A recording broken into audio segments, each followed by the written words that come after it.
You ask Tiger to solve. This deals with linear equations with one unknown. The final result is x equals 6.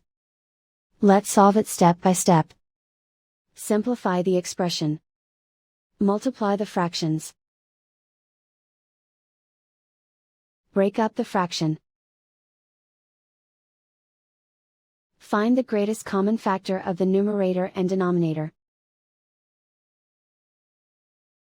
Factor out and cancel the greatest common factor. Group all constants on the right side of the equation. Add 2 to both sides.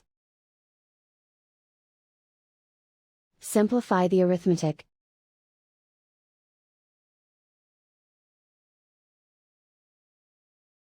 Isolate the x. Multiply both sides by 2.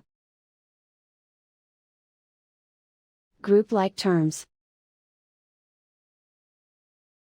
Multiply the coefficients.